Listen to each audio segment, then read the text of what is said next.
Hi everybody, this is Joy Halstead for Soapbox, and we're going to have a pretty good show tonight. We're going to be getting updates on the Trans-Pacific Partnership, but before we get into that, I want to acknowledge our sponsors who keep the show on the air, and that would be Pisa's Pizza. They're located between Capitol on N on 21st. I recommend them highly. And also Humor Times author James Israel. It's a great subscription that you could get, $22 a yearly subscription. Check it out. They've got some really wonderful stuff and a different kind of take on our current political system and what's happening. So right now we'll get back to the topic, which is, we're saying right now, TPP equals betrayal. There's a lot of events that are going to be upcoming. And my guest today, I have Xiomara and Castro. She is with the Citizens Trade Campaign, and she's a Northern California organizer. And I have Robert Longer, who is the Legislative Political Director of the Communications Workers of America. And I'm so glad to have you guys here. Thank you so much for coming. Yeah, thanks for having us. So it's a subject that, boy, it's a long haul on this one. I'm sure we're all wishing that this would just finally just die out and go away, yes, so we could get on to some other more, as important things. But this is a biggie, and we can't just let it go unnoticed, or we need to get the word out to people and continue to let them know that this thing it's festering and it's getting closer to being a reality. And we just need to be relentless and keep the fight up until this is just over, because everybody's tired. This has been going on for years now. And so I don't know, where would you like to start with this as far as an update about the dates that are coming up that are significant as far as when the treaty is going to be signed? Sure, yeah. So thanks again for having us back here. I can't remember when it was, a couple months back, that it was before the actual fast-track vote, that we were, spreading awareness about what the Trans-Pacific Partnership is. Now we've reached, as you were mentioning, like another stage of the campaign and the negotiations. So what's happened now is that actually back in November, early November, the agreement was basically hurrahed and said that it was finished, and everyone came to a conclusion of what it was about. And then Congress basically had a 90-day period to review the text. This was the first time in all of the years that it's been negotiated, over 5 years, that the public was actually allowed to see the text and to read it, and our Congress members and the media were able to look at the text and see what was inside. And how many pages of text was there? It's about 6,000 pages, is that right, yeah, Robert? About 5,600, yeah. So we've been, poring over those pages, and our members of Congress hopefully have been doing the same thing. And so we're nearing the end of that 90-day period. And so what we're going to be talking about later in the show is that on February 4th in New Zealand, which will actually be February 3rd for us because of the time change, that will be the first opportunity that Obama will be able to sign the treaty. But it doesn't mean that, as we were mentioning, it doesn't mean that it's over. That's just another stage, again, in which Congress will come back and deliberate over an implementing vote. So once Obama signs it, then it goes back to Congress, and then Congress has an opportunity to vote on whether to implement it or not. And that's a yes or no vote? It's an up or down vote, and it's a majority vote, and that's basically the last vote that they'll have.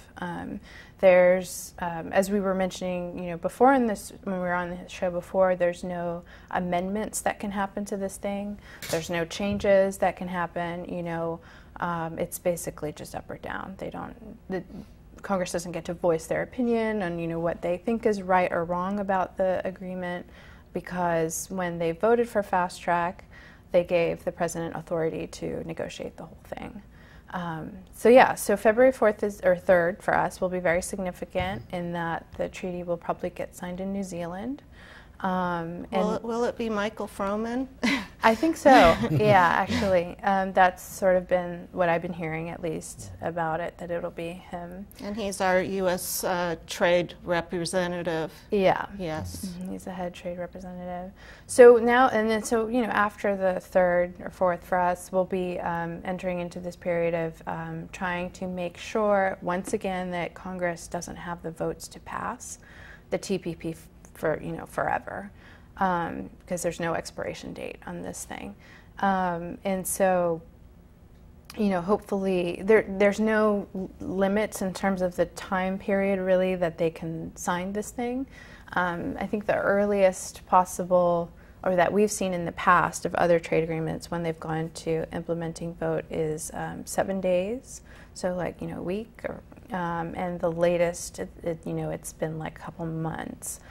So, you know, the average, you know, is around 40 days.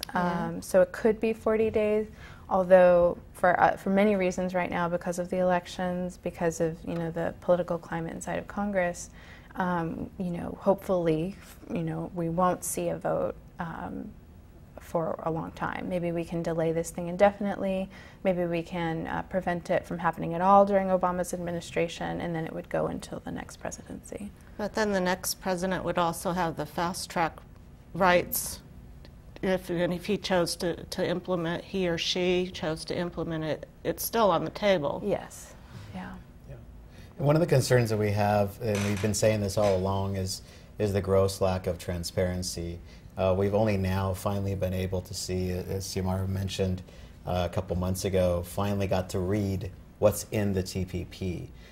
Beyond a couple chapters that have been leaked by WikiLeaks and reported out, we didn't know what was in it. And now that we've really done some, you know, heavy analysis and, you know, gone through all the legalese and looked at, you know, are the words of the administration, of the U.S. trade rep, of the president matching up to what they say is in there, and in fact, we're not seeing that. I'll just remind folks again, for those that don't know exactly, you know, what the TPP is. It's the largest trade agreement in history. 40% of the world's gross domestic product, 12 countries, almost 1 billion people, almost $30 trillion in GDP, and so this is a big deal. We kind of refer to it as NAFTA on steroids. Right. And we only say that because we know how much of a failure NAFTA was, and this is much worse.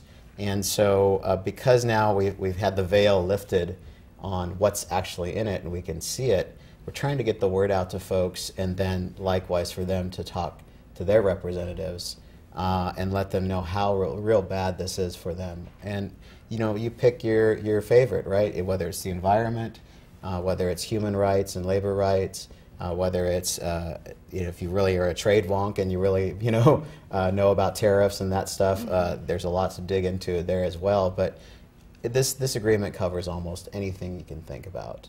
And one of the biggies as well is the ability for the United States to be sued by foreign corporations. This is, you know, a little bit heavy, but the ISDS, the Investor-State Dispute Settlement, is still a part of this trade deal, much like it was in all past and prior trade deals. And we've seen those damaging consequences. Most recently in the news, it was reported out that TransCanada sued the United States government over the Keystone XL pipeline for $15 billion. Now, how does that happen? Well, when you have these side agreements, or actually part of trade agreements that allow for foreign corporations to go through these extrajudicial tribunals, these panels, if you will, comprised of corporate lawyers and appointees that will decide on, you know, billion-dollar cases to either have a country pay up a ransom for something that they feel is a loss of their profits, or to change our laws. And fundamentally, that's an attack on our sovereignty. Right, and the TPP is just going to make it tenfold of what it already is right now. Most definitely. 9,000 additional foreign corporations with the ability to sue. Now, the other side says, hey, we've never lost a case in these disputes, but we've never seen anything like the TPP. And so, when you see other cases around the world, Philip Morris suing Australia or Uruguay over cigarette packaging, there's a whole host of them, billions and billions of dollars. Yeah, I think just for U.S. agreements so far, it's been $3.5 billion in payouts to corporations. And yeah, so this is taxpayer money. Who's benefiting from this? Not the people. No, definitely not. And the other thing about ISDS, which I sometimes forget about, is that it's not the other way. It can't be the other way around. So countries can't sue corporations, but they can sue our governments. According to these laws. And really, it's just when Obama was talking about the TPP and promoting it, he was saying, well, we've got to write the rules, right? We've got to write the rules for trade before a country like China does, or something like that. But we're not really writing rules for trade in these agreements. We're just giving more power and more rights to corporations. That's what these rules are doing. Exactly. That's exactly it. Yeah, it is. And the way I look at it, it's like the biggest scam ever. And also just the fact that so few people know anything about it. Yeah, most definitely. It scares me. It still to this day, and that's why I wanted to repeat a little bit some of the major factoids of what this trade deal is. Still to this day, folks that I speak with or that approach me are asking, well, what is this TPP? Or I've heard this acronym, I'm not quite sure. Yeah. And in my line of work within organized labor, we represent both private and public sector employees in a myriad of different industries. And so our folks are really concerned about losing their job. I mean, let's face it, that's what we're really talking about here when it comes to the average person. And we've seen time and time again jobs being shifted over to other countries. This agreement would in fact not only incentivize but actively promotes, by way of the way that it's written in several chapters, not the least of which is a elimination of tariffs or reduction in some cases. The administration's promoting this as 18,000 tax cuts. Well, that sounds great if you feel that these are actually taxes and who's getting the tax cuts? Right, corporations, right? Exactly. Yeah. It all comes back to that. Right. And we talked about how the corporations are really getting the benefit out of this. Well, when we have legitimate complaints, union leaders and organized labor being literally murdered by the thousands in Colombia under a different trade agreement, we make reports to the government, the Office of the Trade Representative, and what they do is they investigate and they issue a report years down the line. So corporations get the reparations, but we get reports, and that's not enough. That's not enough when literally lives are on the line in this case. Yeah, I think also, like we were saying, the trade agreement is so huge, just pick an issue again, and, aside from labor environment, access to medicines, there's even a IP chapter in here, so our internet freedoms are at risk. There's a lot of really great organizations working to spread the word about that, especially to Congress members like, where I live in the Bay Area who are so concerned with Silicon Valley and, all of the innovation that's coming out of there. We depend on internet freedom for a lot of those industries, and the TPP is really dangerous for that. Just all of these issues, a lot of it, in the language of the text itself, like Robert was mentioning, none of this is enforceable in terms of some of the language. They say, well, we should be doing this and make sure that the countries are abiding by these rules, but there's no teeth to that. And like in other agreements, in past agreements, whether it's Colombia, Peru, NAFTA, all of these agreements, the way that enforcement could happen is that the White House would have to set some kind of, like they would have to trigger the enforcement. So a unilateral triggering of the enforcement, which they've never done. And as Robert was mentioning, a lot of unions who, in solidarity with unions in Colombia, have tried, and in Peru and other countries have tried to get our government to trigger this enforcement because of all of the human rights abuses that are happening, and they never once have. So we don't have faith in this should do kind of language. It doesn't have any teeth. And then a lot of their issues are environmental too, and that's been watered down so much that there's literally no environmental protection in this entire deal. Oh no, the trade agreement, the TPP, it doesn't mention climate change at all.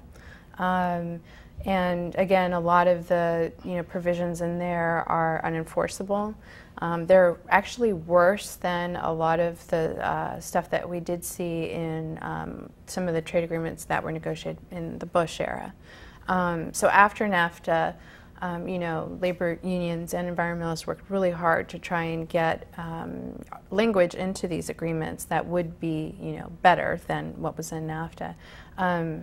During NAFTA, you might remember there were side agreements that were made after the fact because, our movement did come together really strongly and voice our opinions about it. And so, our administration's like, okay, we'll do two side agreements. So there's an environmental side agreement and a labor side agreement. After that, during the Bush era, a lot of the free trade agreements actually have language inside of the language of the pacts, and that's the first time that ever happened, although unenforceable. And the language that we see inside the TPP is even worse than that. So it's actually a step back. So and that's what I'm hearing is that this trade agreement is been written and treated like the old. It's not the modern world. No. It's from 20 years ago. Absolutely. So it's not up to date. It's not keeping up with what's really happening in the real world. Right. For one thing. Right. And, they've been working on it for 6 years now, and this is the best that they could do. It just seems to me that it's just the corporate greed that's taking over here. And they just want to make sure that they're going to squeeze every dime and blood out of whatever they can get their hands on. Yeah. Definitely. The administration has been trying to sell this in different ways. One of those is regional stabilization. Asia is a huge market. One of their talking points is that 95% of those that we do business with are outside of our borders. Well, that's out of context, number one, but more importantly, they're using China as a threat, as a red herring, basically saying, hey, if we don't write the rules, and that's as she mentioned earlier. I hate hearing that when he says that. Write the rules, right? Well, of course we know that we don't write the rules. In fact, we don't have that much power.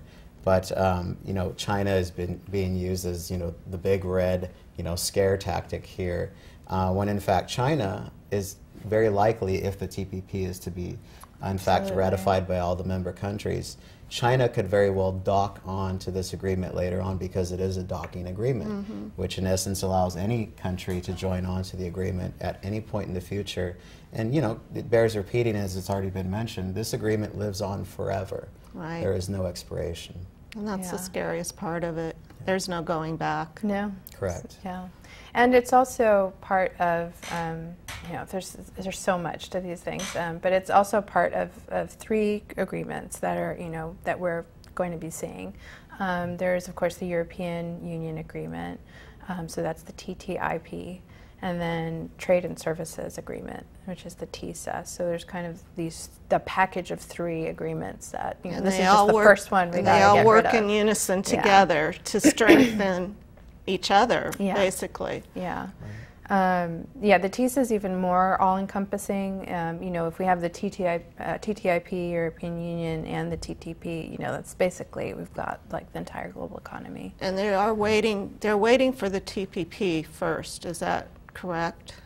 Yeah, the TTIP has a ways to go, and there's been a very strong civil, civil union sort of organizing in Europe. So they've been able to really sort of create a lot of awareness there. Marches there, when they have a TTIP march, it's like hundreds of thousands of people. Yeah, I seen the one that was in Germany. It was pretty amazing. Yeah. I mean, people here should be, that just pissed off about it. Right. Because if anybody with any common sense looked at this, they'd know this is just, it's just a power grab for the corporations. Definitely. Yeah. You know, how many folks have to lose their jobs? We've all heard or seen or know of a friend, a family member, a spouse, or you know, themselves who have been affected individually, who've lost jobs because a corporation, under motivations of pure profit and nothing else, decided to uproot from America, uproot from California, uproot from Sacramento, and move overseas because Offshore jobs. it's cheap. You know, Yeah. we can't compete, and we all know this, we can't compete with Vietnam, where the minimum wage is 65 cents an hour in American dollars, with no benefits, with no labor protections. There's an absolutely uneven playing field.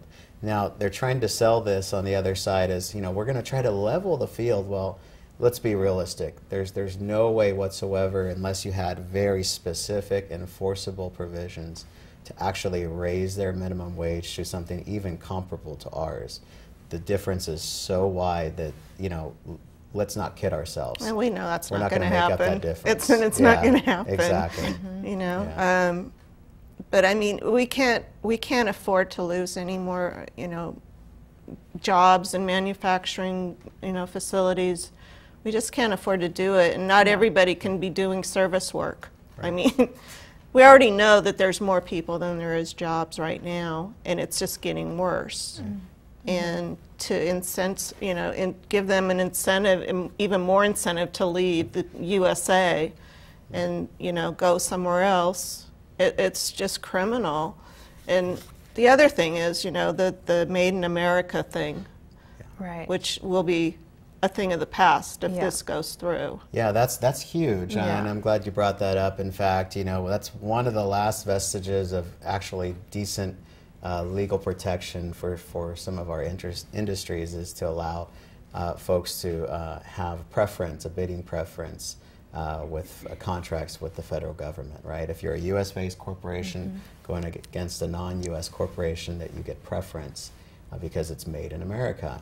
And certainly having that label and that pride that's associated with that is a good thing. But what we've seen recently is under the Cool decision that was repealed by Congress, you know, Canada and Mexico, North American Free Trade Agreement partners went against the U.S. and basically said, hey, we don't want you to label your beef as American beef because Americans will buy that and they won't buy ours. And so they felt that they were losing money, not having proper access. And so the whole point of this is to take away that country of origin labeling, or cool, to take that off the packages. And now when you go to the grocery store, most folks, you know, would usually pay attention, at least insofar as saying, hey, this comes from Vietnam or from Mexico or from the U.S., if there are any indications at all. And to take that away fundamentally attacks our rights as consumers, number one, but it brings into question the safety, the quality of our food supply in that instance. But it's really a telling sign for a lot of other industries as well. You know, the USDA did a study, there's been other studies done as well, but, you know, our own government, a branch of our government, did a study and basically said that, you know, there's almost a net zero GDP growth with the TPP. So while a little few sectors here and there, some in agriculture with some of the exports, maybe here in this region, some of the rice exporters might have a little boom with exports to Japan and other countries. Those are the few. I thought I saw something that was like 0.04%. Pretty Yeah. much. Yep, Yeah. pretty much. Yeah. That's not, and you know, that's the upside. Yeah. Right. Whoa. 'Cause we're giving away so much more, you know, Right. for that little bump in that one industry. So. Yeah. I was wondering if we could hold this Oh, up sure. just to get people a little visual about what, you know, part of this is about. I just thought I'm going to try and make a shirt with that on it because I like the graphic. It kind of encompasses a lot of things that this is about. And, you know, people, they might pay a little more attention. It catches their eye. It makes them curious. And maybe they'll ask some questions and maybe actually look it up and see what it is. I mean, anything we can use to draw attention to this, I think we all need to do it. Absolutely. That's good. Yeah, much like the image is suggesting, the TPP is toxic. Before we didn't know what was in it, right? Now we do. We have a label to go on that soup can, so to speak, and we can actually see that it's an attack on jobs, it's an attack on the environment, on our very sovereignty with the ability of corporations to sue, private corporations to sue sovereign countries like the U.S. And that's why we've got to do this full court press. And as was mentioned before, these other trade agreements that are kind of in a way waiting, not in part because folks are protesting, but just because of the way the process is going. But certainly we've got to put that full court press that the Europeans are doing with the TTIP agreement. TISA has many more member countries involved. And as was previously mentioned, these three combined together are really just would cover the entire global economy. It's like a huge spider web from hell. Yeah, basically. That's what's not, it's just, this is not the new world order that I envisioned, 30 years ago. Yeah, I think that's, when you say, just talking about the lack of knowledge or maybe even interest in the United States. I mean, partly, I understand that because, I think the media outlets did a great job of blocking out the information, right? They really, because all of our organizations are constantly sending press releases and story ideas and, trying to get people's voices out in the media, and it's been difficult. It's been really difficult to try and get, our stories out there, which is why this show is so important, and having these kinds of opportunities to really get into what these trade agreements are about, and as we continue to talk about, I mean, it's really popular right now to talk about the wage gap and how our middle class is disappearing and all of that. And so folks are really concerned, of course, with their jobs, with their livelihoods, and that's what comes first, in most people's day-to-day. And so something like this is just can seem so separated to, our realities. And overwhelming and boring. For some folks it is. We're going to be coming up on a little bit of a break, so we'll try and figure out what we can put in the next half of the show that will enlighten people and hopefully draw them into this fight that we're all involved in. I just can't stress enough how important to people this is, our way of life. We think it's not great now, but it could be a whole lot worse. Right. And, if you don't stand up and fight, then they're just going to take over. And we can't have that. We just can't have it. So the fight is on and it continues. Yes, it does. So we will take a bit of a break.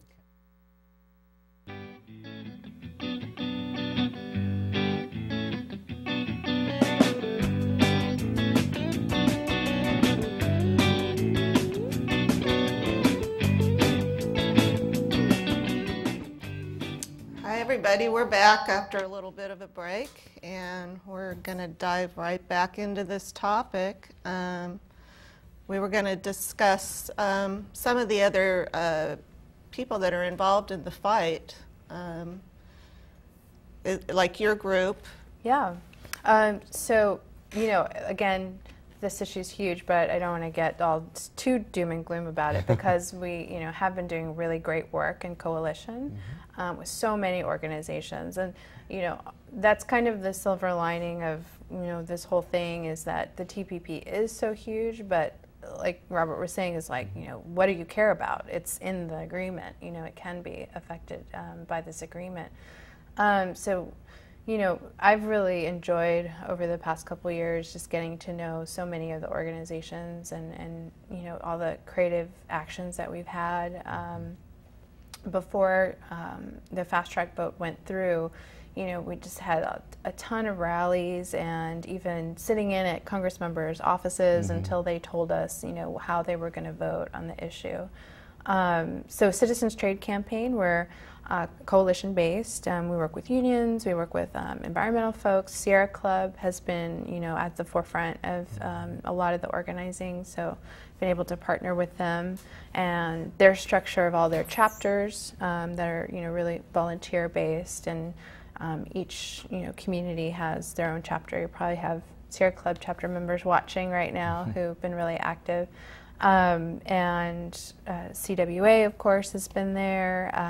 The nurses union as well has been really part of the fight. Postal workers, machinists. I'll let Robert talk more about the unions, but and another one is Electronic Frontiers Foundation. Yes. So they're the ones on their website. They have really great information about how the TPP, like I was mentioning before, can affect internet freedoms and that kind of thing.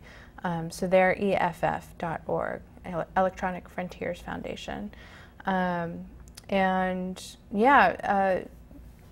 Actually on Wednesday, in a couple days in Santa Rosa, we're doing a TPP panel just about food. So it's the name of the panel is TPP in Your Food. Question mark, exclamation mark. So a little bit about the food safety issues and how our GMO labeling could go away, how cool already is gone, how else, our labeling is going to be affected, how the TPP could possibly bring in just a flood of unsafe seafood into the country because, a lot of the partner countries have really unsustainable fishing practices as well as packaging and the way that the food is brought into the country. We already have a real lack of FDA inspectors, right, when the food comes in. Right. So this is going to make it even worse because so much more seafood is going to be coming in to the country from these partner regions if the TPP goes through. So we'll talk a little bit about that, and actually there are going to be a couple of ventures there as well. So we'll talk about a little bit about how the wine industry could be affected. So it has been said that this would be really helpful for the wine industry, but there are also growers out there who are concerned about the massive development in the region, in the wine growing region. The unsustainability of it, and then just also how this trade agreement really won't help. And what about foreign investors that come in, and take over, basically? Right. I mean, that's a fear. Yeah, exactly. So, just getting to this issue in terms of like what people care about, I feel like it has been a really great way to, engage people and get them, aware about it, but then ultimately getting them to talk to their members of Congress because they are the ones who have that final vote. So we have to continue to engage people, get them involved, have them come out to forums, listen to shows, all this kind of stuff, and come to rallies and that kind of thing, and then but ultimately calling their members of Congress. Right. Yeah. We did a lot over the last couple of years, and I'm proud to work with Citizens Trade Campaign and Sierra Club. And I joined you guys on some yes, of these. Thank you, yeah. And my neck brace and all. Can't stop me from being there. Yeah, so. good times. Because of the kind of blockage that the media put out there, as we talked about, we had to get creative, and sometimes we did occupations of Congress members' offices, but that was the only way we could actually get the media to show up. And it's sad, but it's true. But really, folks need to kind of understand how much of an impact this is right here in Sacramento and everywhere that folks live, and how literally their job is on the line.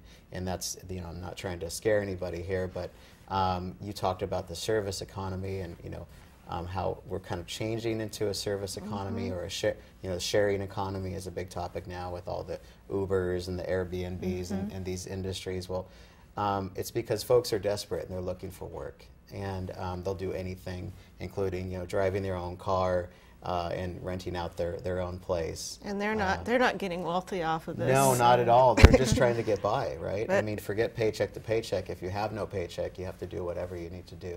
put food on the table. And so, you know, we've had to really work in a huge coalition. In fact, we had over 2,000 organizations sign on and have been participative at various levels throughout this fight over the last couple of years. First to stave off fast track, and we were very close in that effort. We came within a few votes, thanks to our efforts, which is, you know, it would have otherwise been an automatic rubber stamp, no problem. They would have had enough votes to pass that, but because of our efforts, we did that. For so many years, too. Yeah. We really got them to miss deadline after deadline because of the organizing. And actually get them to look at it and take a stand, you know, and then even try to change their mind. You know, one starts thinking another way, they all kind of start going, what's up with that? Yeah, that's right. And you know, the thing is, it's not a Democrat or Republican thing at all. Not at all. You've got people on both sides of the road. It's like that's why it's so crazy, because I've never seen anything like this before. Yeah, you have, you know, for example, I mean, the promoters of this, right? The president stood lockstep with Mitch McConnell and and Boehner at the time, right, to promote this. And you know, when does that ever happen? It doesn't. It never happens. That's right. But on the other side, you had our coalition that was comprised of, you know, 100+ members of Congress on the Democratic side, 40 or 50 plus on the Republican side, that said no, fast track and the TPP is not something that we're interested in. And we were able to rally those folks and rally others with rallies and with events and with actions. The message I'd like people to get is that you do have the power, you do have the ability to take action. Even if you've never done that before. And you can do it however is comfortable for you, whether that's writing a letter, going online and sending an email, literally, you know, walking down to their offices that are all around our communities. Just look up your member of Congress. If you don't know who they are, that's fine. You could just go into Google and type, "Who is my member of Congress?" Hit there, and that'll tell you all who the to information contact. is out there. Exactly. It's all out there for people just to go and look. You know, and start somewhere. Because we need everybody on board with this. Yeah, and I've met folks, you know, different communities in different districts who start their day by calling the Capitol switchboard. They'll do it every day. You know, they're like, yeah, I get my coffee. You know, I get the phone and I make my call to the Capitol switchboard, and especially because we're in California, you know, they're already there, right? They're awake, and that's what they do every day to make sure that their members of Congress know that constituents are listening, you know, and that we're following this issue. And even though in the media, you know, it's up and down, sometimes it feels like you hear a news report and they're saying, oh, it's all done, you know, the thing is signed. Congress is, you know, sometimes I've heard reports like that make it seem like, oh, well, if someone's listening for the first time, they're going to think I don't have any say in this. It's already done deal, but it's not. So, yeah, I just got to keep that drumbeat up. And our numbers are growing. Definitely, yeah. Is, you know, the more events that we do, the more conversations we have, and the more coverage we get, earned media or otherwise, the folks realize how bad of a deal this really is.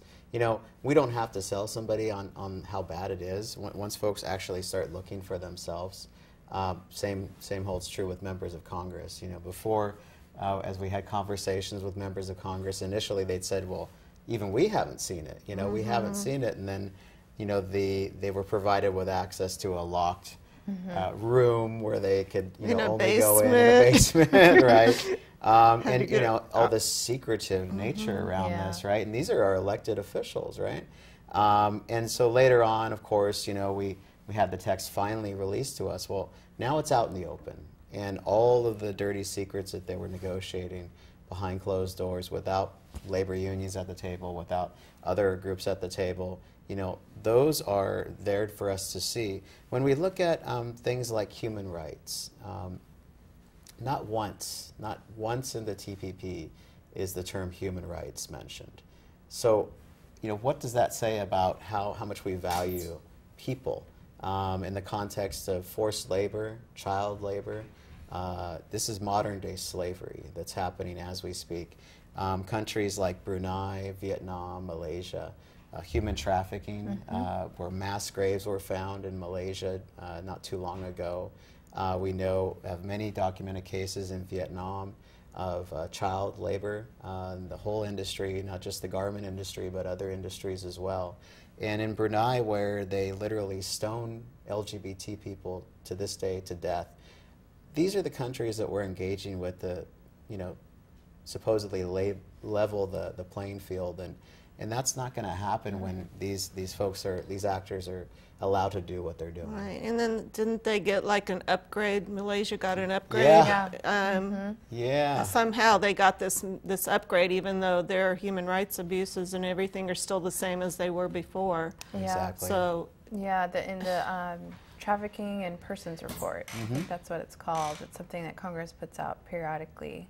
And right before it came out, this was before Fast Track. Right before it came out, Malaysia got a bump, saying that they're not that bad, when we had just learned about all of the mass graves and the slave labor camps. So, and that just shows that they're willing to do anything. They being the administration and the other folks that are pushing this for the other member countries.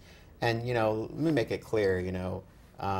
The president has been very good on a lot of different areas over the past 7 years. This is not one of them. And so while we, a lot of us may love the president on other areas, whether that comes to labor rights or the environment or healthcare or other policy initiatives that he's been championing, this is not one of those areas. well, this could just turn everything backwards. Exactly. yeah, it really Yeah. can. And I, for one, don't want this to be his legacy.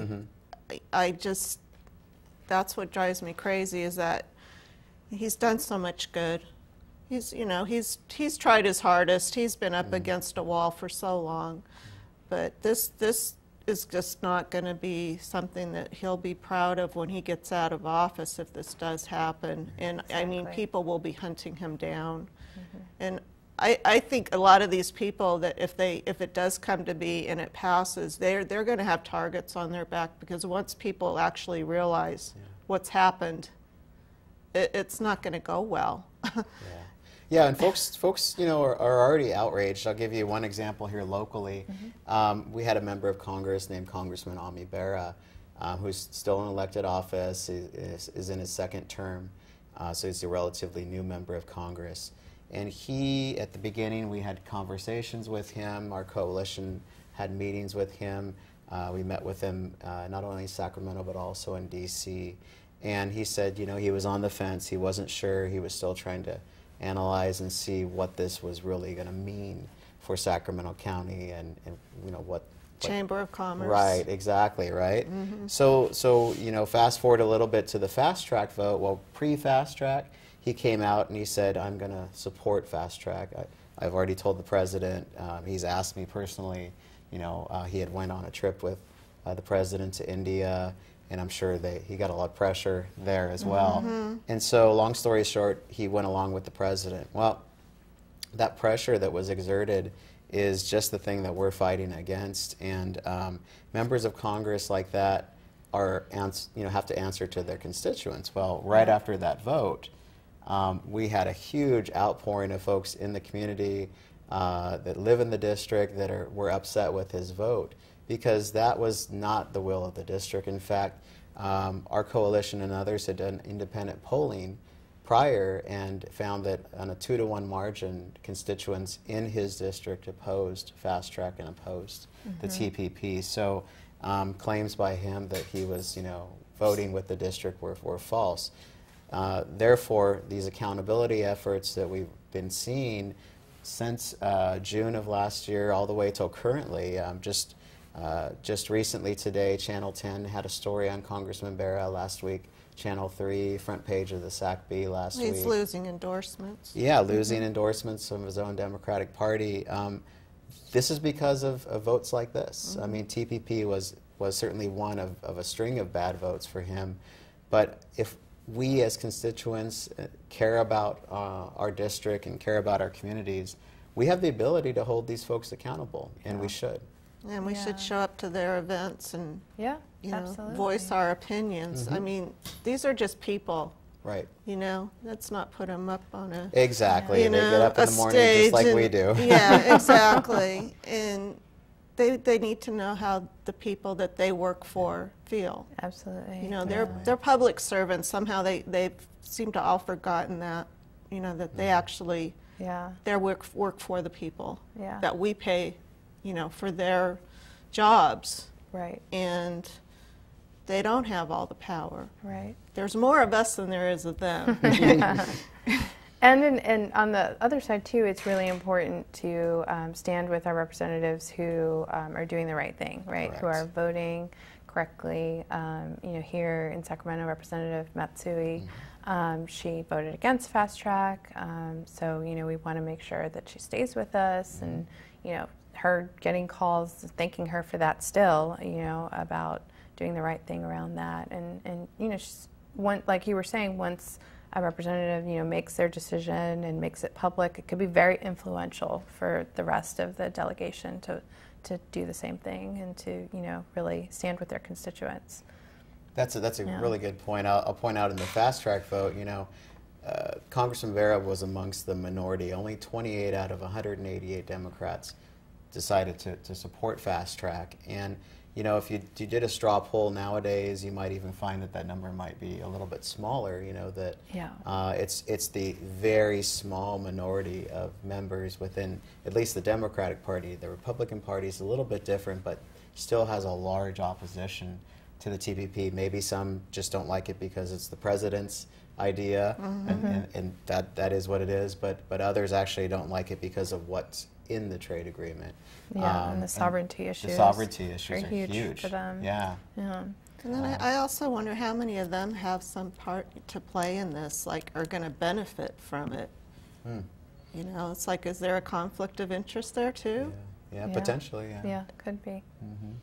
Yeah. And it's scary when you think that the TPP was written by you know, lawyers and lobbyists for corporations. Yep.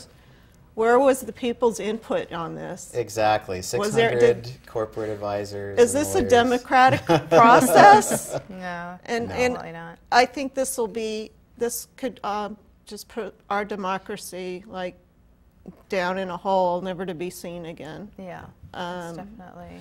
Which is really frightening dangerous. because we can't just let corporations and the 1%, you know, run this world. Yeah. Definitely. And, you know, as I said before, you know, a lot of folks really identify with, you know, making a living, right? Let's face it. You know, having a job, putting food on the table, that's what matters to folks. And we saw, if history is any indicator, with NAFTA, we saw, you know, almost 1 million jobs lost with just one trade agreement. We've seen other trade agreements, most recently with the Korean Free Trade Agreement a couple of years ago under President Obama as well. We were promised, you know, 70,000 jobs. We lost as many of those jobs as we were promised, so we actually did not gain any. And we're continuing to lose jobs Exactly. as we speak. Absolutely. I mean, there's just like the floodgate was open, and if this goes through, then it's just pretty much manufacturing in America will be almost over. Yeah. Sure. And even if your industry, if you don't work in manufacturing, you know, what these trade agreements do is suppress wages across the board. So, you know, NAFTA, we, you know, have the statistics to prove that too, that it really just, you know, kept wages down, keeps them lower, because if the manufacturing industry, the wages are so low, it really, you know, other wages can't rise, and so it's dangerous for everyone. And we're all trying to raise the wage now and fight for 15. And if this happens, that's probably not going to be a reality.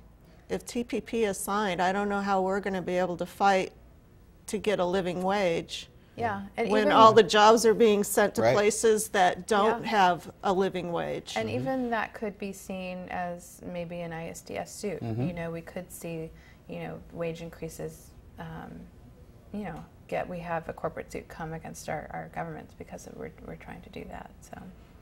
Yeah, you know, no matter what is important to you, you name it, it's in the agreement, right? Yeah. Some folks, the nurses in particular, were very vocal about the pharmaceutical industry and healthcare overall. TPP, what we've seen, talks about extending some of these pharmaceutical patents and monopoly protections. Actually rolls back some of the prior agreements. Wasn't it originally like 20 years, and now they've set it back to what, 12 years I believe now? It's 12 years. Yeah. There was an agreement called the May 2007 agreement. It even goes below that. So it's a regressive. Yep. It's not a progressive agreement. It's not something that's actually going to be better for us overall. When you can't get access to generic drugs for a longer period of time, and therefore have to pay the full, inflated price of medicine, that's a big deal, And it's going to hurt our senior community more than anybody. Definitely. Right. Yeah. So I wanted to just reiterate that, where we are right now is we've got to make sure that Congress doesn't come up for the vote. Because just as it was during Fast Track, if the vote comes up, it probably means we've already lost. So Congress isn't going to hear a vote or facilitate a vote unless they think they can win it. So that's where we are now. So making sure that our representatives standing with us and that they don't have the votes to pass this. And we thing. need to take a temperature check on all of our people in Congress too, to get definitely. an idea. Right. Definitely. Within the coalition, we've been reaching out to members of Congress, of course, continually, trying to facilitate those meetings with them, with their staff, to really see where they are. Even if they voted against us in the fast track vote, in the case of Congressman Barra, we're still reaching out to him. We're still making those good faith efforts because he's actually told us, as one example, that he's separated the two, right? So fast track is different from TPP, and that's fair. So now we'll talk about the TPP. Where does he stand on that? So I would implore everybody out there to please contact their member of Congress. Yeah. And I just wanted to add before the show is over, we have at this point, I believe 26 cities and growing, that we're going to be having a rally. So we're all going to be doing it on February 4th. We have an action here in Sacramento at the Capitol on the North Steps. And my two friends here will be speaking there as well. And we have several other speakers. We're going to have some musicians there. Great. And we're just hoping everybody comes out to support this. It's the most important issue of our time, I believe. And we just want to defeat this. We want to get it done and over with and have it go down in flames so we can get on to other business that affects our lives. Definitely. I see this myself as the vote, a generational vote. This is like that one vote in my lifetime, in my generation, that really matters. You know? I mean, a lot of things are important, but this is the most important. It is. And please, everybody, keep that in mind. Definitely. So everybody, please come out. I'd encourage you all to come out. Yeah. Let's see on February 4th. We could have done 2 hours.